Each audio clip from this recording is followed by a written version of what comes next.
पश्चिम बंगाल से आज 3 खबरें आई। कोलकाता में शुभेंदु अधिकारी के रोड शो में हिंसक झड़प हुई, तो वहीं बैरकपुर में परिवर्तन यात्रा रोकने पर बीजेपी भड़क गई। लेकिन हुगली की चर्चा सबसे ज्यादा है।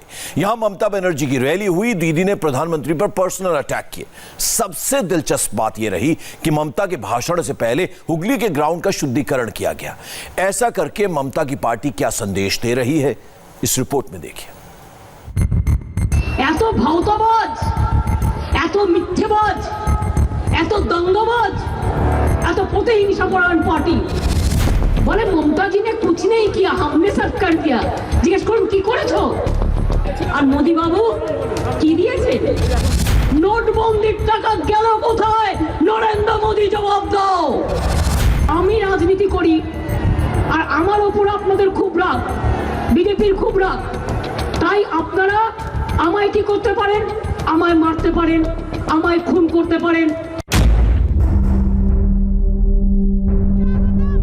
हुगली के जिस डनलप ग्राउंड पर 48 घंटे पहले प्रधानमंत्री नरेंद्र मोदी गरजे, वहीं पर ममता बनर्जी ने भी पावर शो किया। लेकिन मोदी से ममता की नफरत का आलम देखिए। जहां पर हजारों लोगों को मोदी ने संबोधित किया, वहां पर ममता की रैली से पहले उनके चेलों ने गंगा जल छिड़क कर शुद्धिकरण किया। मोदी का हेलीकॉप्टर जिस जगह पर उतरा, वहां गंगा जल छिड़का गया। जिस स्टेज पर भाषण दिया, उससे गंगा जल से धोया गया। जिन पेड़ों को हेलीपैड के लिए उखाड़ा गया, वहां पौधे लगाए गए। प्रधानमंत्री नरेंद्र मोदी की 48 घंटे बाद मुख्यमंत्री ममता बनर्जी की यहां पर रैली थी। ममता बनर्जी की रैली से पहले इस पूरे मैदान का शुद्धिकरण किया गया। टीएमसी के लोगों ने गंगा जल से इस मैदान का शुद्धिकरण किया। टीएमसी का कहना था कि यहां पर 48 घंटे पहले बीजेपी की रैली हुई है और इसी वजह से वो इस मैदान का शुद्धिकरण कर रहे हैं। राजनीति में संकेतों का बेहद महत्व होता है। ये कुछ संकेत थे जो अपने लोगों को देने की कोशिश थी, लेकिन ये मैदान भी बेहद महत्वपूर्ण है। इसके पास में ही डनलप टायर फैक्ट्री है जो लंबे समय से बंद पड़ी हुई है और इसी के नाम पर इस मैदान का नाम डनलप मैदान पड़ा है। ये लोग जहां भी जाते हैं, ये लोग केवल विभाजन की राजनीति, केवल झूठे वायदों की राजनीति, केवल हमारे राज्य को, बंगाल को छोटा दिखाने की राजनीति करते हैं। इसलिए हम लोग जो लोग बंगाल के राजनीति से जुड़े हैं या बंगाल में रहने वाले जो लोग हैं, हम सभी बंगालवासी ऐसा समझते हैं कि हमारी इस पवित्र भूमि में अगर आकर कोई हमारे बंगाल के विरुद्ध में अगर बोलता है, बंगाल के संस्कृति के विरुद्ध में बोलता है, तो वी शुड कॉन्डेम। आखिर ये छुआछूत वाली बात राजनीति में कहां से आ गई? मोदी ने तो इस ग्राउंड से मुद्दों की बात की थी। बंगाल के विकास पर ममता से हिसाब मांगा था। लेकिन ममता बनर्जी छुआछूत की राजनीति को घसीट लाई और जब हुगली में वो बोली तो भाषा की मर्यादा भी तार तार हो गई। ये भी भूल गई कि वो एक मुख्यमंत्री हैं और प्रधानमंत्री के बारे में बोल रही हैं। আমাকে চমকায়, তাই চেষ্টা করছে আমাকে ধমকানোর। কিচ্ছু হবে না, লড়ে দেখো, লড়াই থেকে যেতে এসো, খেলা হবে, খেলে দেখো। কজনকে গ্রেফতার করবে? জেল ফুটো হয়ে বেরিয়ে আসবে। কজনকে গ্রেফতার করবে? দেশ ফুটো হয়ে বেরিয়ে আসবে। কজনকে গ্রেফতার করবে? বাড়ির মাটির হাড়ি থেকে বেরিয়ে আসবে। কজনকে গ্রেফতার করবে? ধানের ক্ষেত থেকে বেরিয়ে আসবে। কজনকে গ্রেফতার করবে? ধামসা মাদল থেকে বেরিয়ে আসবে। একেবারে চরম ভাওতাবাজ, এত ভাওতাবাজ, এত মিথ্যেবাজ, এত দঙ্গবাজ, এত প্রতিহিংসাপরায়ণ পার্টি সারা পৃথিবীতে কোথাও নেই। 2 दिन पहले मोदी ने इसी मैदान पर टीएमसी को टोलाबाज कहा था। इसी पर ममता बनर्जी की जुबान उखड़ी हुई थी। सियासत में वार पलटवार होते हैं, लेकिन ममता दीदी ने मोदी पर पर्सनल अटैक करके बता दिया कि बंगाल जीतने के लिए वो किसी भी हद तक जा सकती हैं। একটা পার্টি, একজন দানব আর একজন দৈত্য, একজন রাবণ আর একজন দানব, দুইজনে মিলে দেশ চালাচ্ছে। বেড়াচ্ছে। ওই বঙ্গাল নেই চাইয়ে বাংলা চাই, বাংলা বাংলা। ভালো করে শুনে রাখো, গুজরাট বাংলা শাসন করবে না, বাংলা বাংলা শাসন করবে। গুজরাট বাংলা শাসন করবে না, মোদি বাংলা শাসন করবে না, গুন্ডারা করবে না। আর বলে যাচ্ছেন বাঙ্গাল আমি ले लेंगे, বাঙ্গাল लेना इतना सस्ता नहीं है। একটা হুগলিতে আসন পেয়েছে বলে নেচে নেচে বেড়াচ্ছে, ভাবছে তা দিন তা হুগলি নিয়ে যা। दीदी दूसरों पर करप्शन के इल्जाम लगाती है, लेकिन जब खुद का भतीजा और उनकी पत्नी ऐसे ही आरोपों में घिरे तो वो परेशान हो गई। ममता बनर्जी अपने भतीजे अभिषेक बनर्जी की पत्नी रुजिरा से सीबीआई की पूछताछ पर इतनी बौखलाई हुई है कि इसे बंगाल की महिलाओं का अपमान बता दिया। আমি রাজনীতি করি আর আমার উপর আপনাদের খুব রাগ, বিজেপির খুব রাগ। তাই আপনারা আমায় কি করতে পারেন? আমায় মারতে পারেন, আমায় খুন করতে পারেন, যা ইচ্ছে করতে পারেন, কিন্তু বলুন তো মা বোনেরা, আমার একটা মা বোনেদের অসম্মান করতে পারেন? আপনি আমার বাড়িতে ঢুকে গিয়ে একটা বাচ্চা মেয়ে 22-23 বছর বয়স, একটা বউ, ঘরের কন্যা, ঘরের বউ, তাকে কয়লা চোর বলছেন, আর কয়লা চোরদের নিয়ে নিজে করে তুলে বেড়াচ্ছেন। লজ্জা করে না? আজ আমাদের ঘরের মা বোনেরা কয়লা চোর, আর তোমার সারা গায়ে ময়লা লেগে আছে।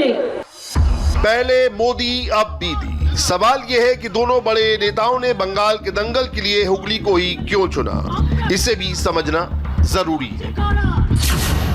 हुगली जिले में कुल 18 असेंबली सीटें हैं।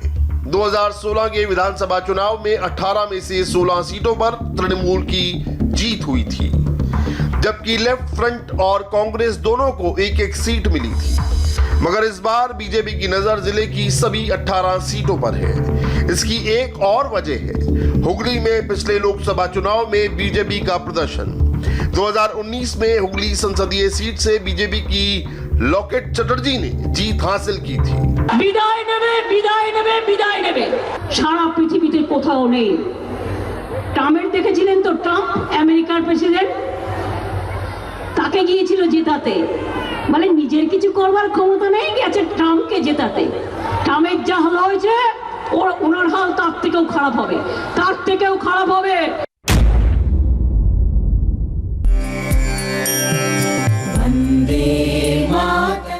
हुगली वो धरती है जहां वंदे मातरम गीत को जन्म देने वाले बंकिम चंद्र चटर्जी 5 साल रहे। महान बंगला कवि बंकिम चंद्र चटर्जी जिस घर में रहे उसे अब वंदे मातरम भवन के नाम से जाना जाता है।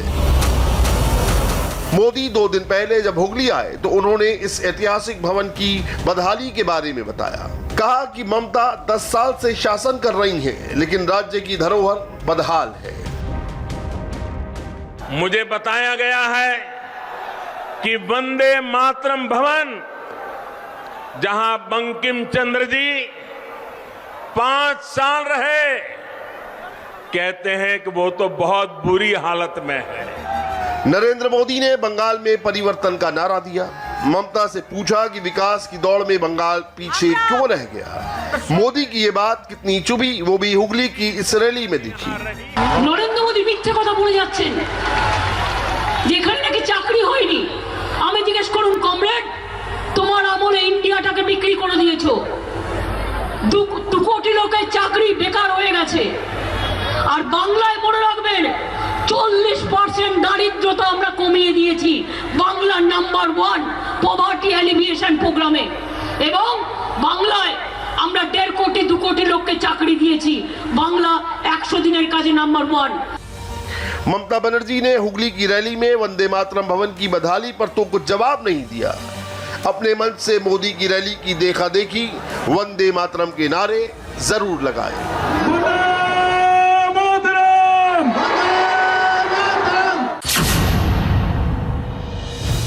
वंदे मातरम भवन पर ममता चुप रही, लेकिन इंडिया टीवी रिपोर्टर ने चिंसुरा इलाके में हुगली नदी के किनारे मौजूद वंदे मातरम भवन जाकर ग्राउंड रियलिटी देखी। वंदे मातरम राष्ट्रीय गीत जिसने आजादी के दीवानों की रगों में एक नई शक्ति, एक नई ऊर्जा का संचार किया।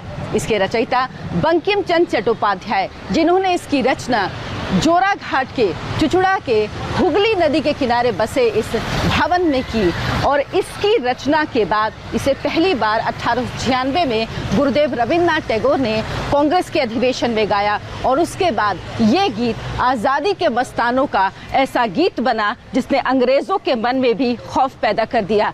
इसको गाना सार्वजनिक रूप से अंग्रेजों ने अपराध घोषित कर दिया। उसकी रचना इस भवन के अंदर हुई जिसका जिक्र प्रधानमंत्री नरेंद्र मोदी ने अपनी हुगली की रैली के दौरान भी किया। इस भवन की हालत कैसी है जहां पर इस गीत का सृजन हुआ। संवाददाता अर्चना सिंह जैसे ही वंदे मातरम भवन के अंदर पहुंची, प्रधानमंत्री की कही एक बात सच्ची दिखाई दी। जिस घर में बंकिम चंद्र चटर्जी ने वंदे मातरम की रचना को लेकर मंथन किया वो वाकई बुरे हाल में है। भवन में ऐतिहासिक विरासत के नाम पर कबाड़ जमा है, जगह जगह मकड़ी के जाले हैं, टूटा हुआ फर्नीचर है, दीवारों पर बरसों से पुताई नहीं हुई, छतों की हालत भी खराब है।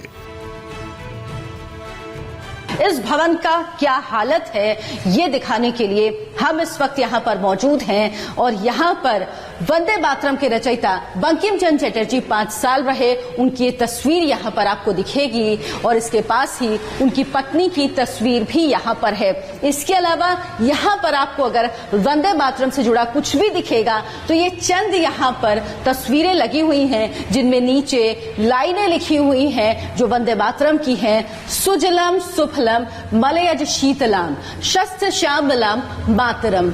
यही तस्वीरें हैं सिर्फ जो आपको बताएंगी कि यहाँ पर वंदे मातरम की रचना की गई। यहाँ पर माँ काली की ये मूर्ति है, लेकिन देखिए स्थिति क्या है। यहाँ पर गंदगी का अंबार है। ऐसा लग रहा है कि इस जगह की कभी सफाई भी नहीं होती है, यानी रख रखाव के नाम पर यहाँ पर कुछ भी नहीं है। और अगर बंकिम चंद्र चट्टोपाध्याय से जुड़ी स्मृतियां, उनकी यादें, उनकी चीजों को आप जब इस भवन में प्रवेश करेंगे तो उम्मीद करेंगे कि आपको दिखेंगी ऐतिहासिक विरासत, यहाँ की सांस्कृतिक विरासत, तो ऐसा कुछ आपको नजर नहीं आएगा। आप बेहद मायूस होंगे। ऊपर आप देखेंगे यहाँ हर तरफ जाले लगे हुए हैं, गंदगी है, रख रखाव कहीं पे भी आपको नहीं दिखेगा। ये हेरिटेज बिल्डिंग है। यहाँ पर ये देखिए, ये सुभाष चंद्र बोस का एक पोस्टर है, वो भी ऐसे ही साधारण सा एक पोस्टर यहाँ पर लगाया गया है। गंदगी आपको हर जगह दिखेगी। आपको इस बिल्डिंग को देखकर कहीं पर यह एहसास नहीं होगा कि एक हेरिटेज बिल्डिंग है जिसका रख रखाव अच्छा होना चाहिए, जो यहाँ की सांस्कृतिक ऐतिहासिक धरोहर से जुड़ा हुआ है। बंकिम चंद्र चटर्जी वंदे मातरम भवन में साल 1876 में आए थे, जब बतौर डिप्टी कलेक्टर उनकी पोस्टिंग हुगली में हुई। यहीं पर 20 दिसंबर 1876 को बंकिम चंद्र चटर्जी ने वंदे मातरम गीत की रचना की। जब बंकिम बाबू वंदे मातरम भवन में आए तो वंदे मातरम गीत की 2 लाइन पहले से तैयार थी, बाकी का पूरा गीत उन्होंने यहीं तैयार किया। बंकिम बाबू 1881 तक 5 साल वंदे मातरम भवन में रहे। इसे बंकिम भवन भी कहा जाता है। ये इमारत 2 फ्लोर की है, एक ग्राउंड फ्लोर है और एक अंडरग्राउंड फ्लोर है। इधर जब आप देखेंगे तो आपको यहाँ पर सिर्फ और सिर्फ कूड़ा नजर आएगा। ये देखिए, ऐसा लग रहा है जो कबाड़ की चीजें हैं वो यहाँ पर रख दी गई हैं। इसके रखरखाव में कोई ध्यान नहीं दिया गया है। 2006 में ये बिल्डिंग दोबारा बनाई गई क्योंकि ये ढह चुकी थी, इसका जीर्णोद्धार किया गया, ये बिल्डिंग बनाई गई, लेकिन उसके बाद इसके रख रखाव की सुध किसी ने नहीं ली। 2010 में टीएमसी की सरकार आई और उसके बाद जो यहाँ पर प्रस्तावित थी लाइब्रेरी बंकिम चंद्र चट्टोपाध्याय के नाम पर, वो भी यहाँ पर नहीं बनाई गई। ये देखिए, यहाँ पर ये सामान पड़ा हुआ है, ये टूटी कुर्सी अपनी कहानी बयां कर रही है। इसके अलावा कई ऐसी चीजें हैं जो लगता है ये लैंप शेड्स हैं, लाए गए थे यहाँ लगाने के लिए, लेकिन अब ये यहाँ पर कोने में इसी तरह इस कबाड़ में पड़े हुए हैं। गंदगी आपको हर जगह दिखेगी, रख रखाव कहीं पे भी नहीं है। बंकिम भवन में जहां पर वंदे मातरम लिखा गया, वंदे मातरम भवन में कई कमरे हैं। एक कमरा और है जो आपको दिखाते हैं, जहां की स्थिति आप देखेंगे तो आप समझ जाएंगे कि यहाँ पर रख रखाव दरअसल होता ही नहीं है। सिर्फ और सिर्फ इस कमरे में कबाड़ भरा हुआ है। इस कमरे में सारा कबाड़ भर दिया गया है।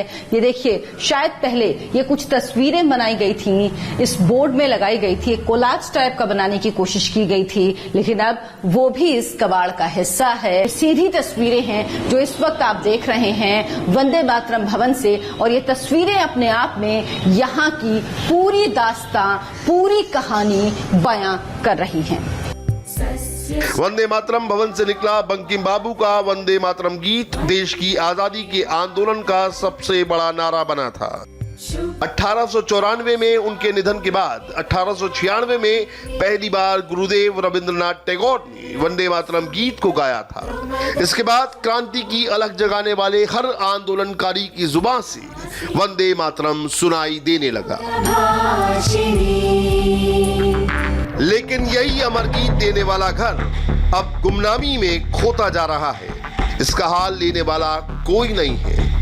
अब प्रधानमंत्री नरेंद्र मोदी ने वंदे मातरम भवन की बात की है, तो उम्मीद है कि जल्द यहां बड़ा बदलाव देखने को मिले। और बीजेपी अध्यक्ष जेपी नड्डा बंगाल में कल एक नया अभियान शुरू कर रहे हैं। क्या है बीजेपी का प्लान, बताएंगे ब्रेक के बाद।